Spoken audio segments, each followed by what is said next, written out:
Data from the Mines and Geosciences Bureau had identified more than half of Cebu's Naga City as prone to landslides. Local officials are now being asked why were permits to conduct quarrying activities issued despite the red flags. News 5's Verdera has more. This is the quarry site of Apo Land and Quarrying Corporation at Sitio Tagaytay, Barangay Tinaan in Naga City, Cebu. It's located just near two barangays that have been damaged by the landslide.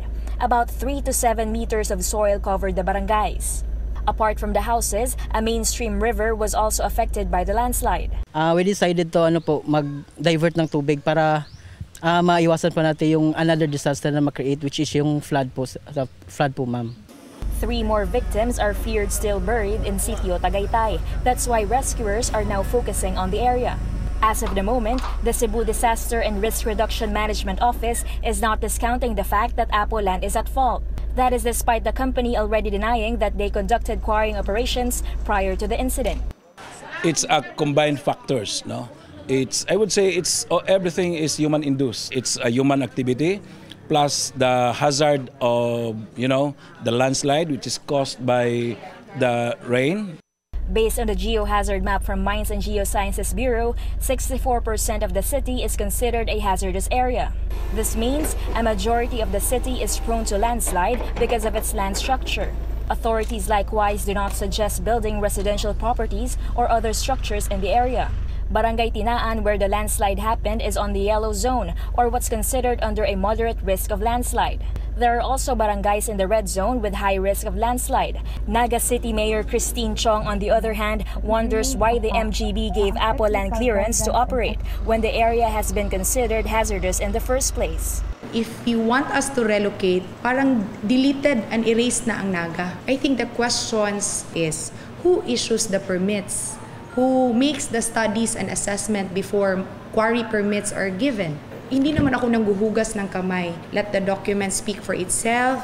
And then I think for MGB, I'm urging them, I hope we confine this into moving forward. 7 officials of MGB Region 7 have already been relieved from their posts. The LGU has also asked 25 million pesos from the national government for the relocation of affected residents. For News 5, Verdera, we are One News. Rescue operations are still underway in Naga City, Cebu, but some areas remain inaccessible. Bev Verdera gives us an update live from Cebu. Bev?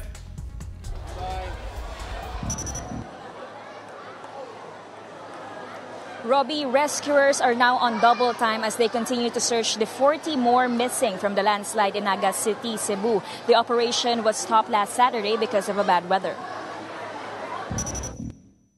13 backhoes are now being used to dig up the rubble. Search and rescue operations continues to proceed round the clock. But an area in Sitio Tagaytay has yet to be visited by the responders due to the hazardous condition.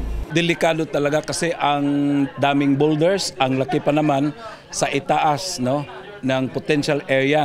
At saka yung mga bakan mo na mga bato ay birilo siya. Ang mangyari ay bababa yung bato, so may potential talaga na magkaroon ng erosion or another round ng landslide. So I suggest na hindi talaga papasok ang mga responders natin unless kung may aerial support at saka yung advice din ng mga miners o mga geologists that particular area hindi na siya mag-move again. Elsa is still in despair after what happened to his brother. She said her brother even tried to ask her help after the incident, but it was already late when the rescuers arrived. Her brother was found dead yesterday.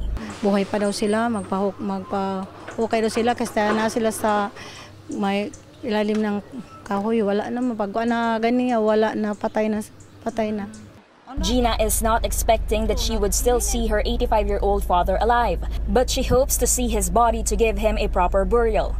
As of 2 p.m., 51 are already reported dead, while about 40 are still missing. The National Bureau of Investigation said they will now need DNA testing to confirm the identity of the retrieved bodies, which may take weeks. Aside from focusing on search and rescue, the authorities are also looking into the health of over 6,000 evacuees.